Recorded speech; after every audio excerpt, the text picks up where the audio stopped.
Yo mga idol, kamusta? Sports Talk PH nga pala. Ang pahayag ni Tapales, pag-usapan natin yan mga idol. Ngunit bago ang lahat ay huwag kakalimutang mag-subscribe at i-click ang notification bell button for more sports talk.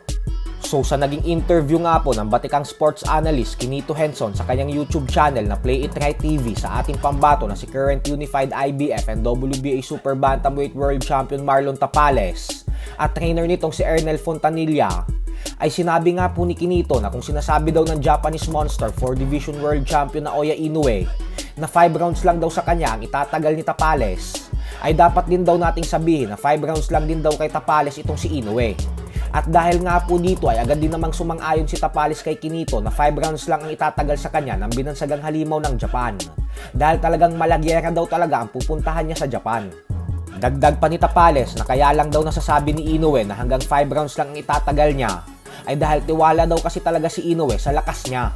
Subalit depensa naman ang ating pambato na baka umano dahil sa taas ng kumpiyansa ni Inoue, ayun ang magbigay dahilan upang maibigay niya dito ang kauna-unahang talo nito sa kanyang buong professional boxing career. Pagdating naman umano sa usapang lakas ni Inoue, ay mukhang kayang-kaya niya naman daw itong gawing hindi epektibo kasi napaghandaan na daw nila lahat ng mga kailangan nilang pyesa para dito. Pero ganun pa man nga po ay hindi po sinasabi ni Tapales kung ano talaga ang gagawin niya dahil sikreto lang ito sa ngayon.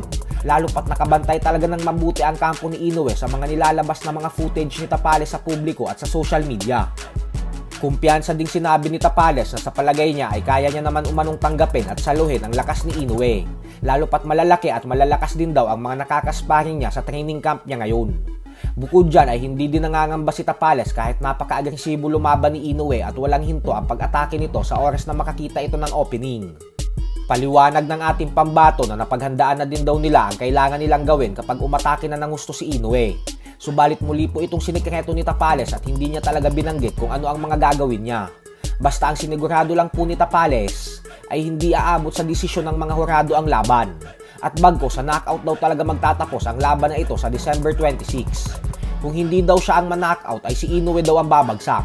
Basta isa daw talaga sa kanila ang knockout ang sasapitin sa undisputed title fight na ito.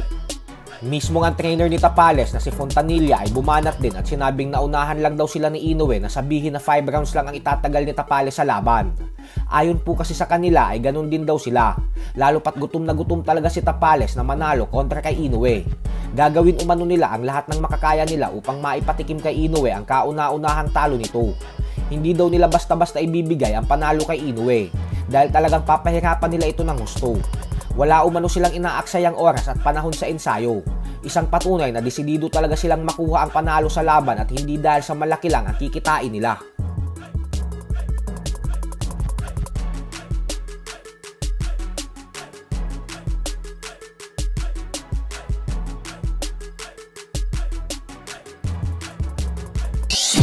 Sports Talk PH, kakaiba ang laban ng mga Pinoy.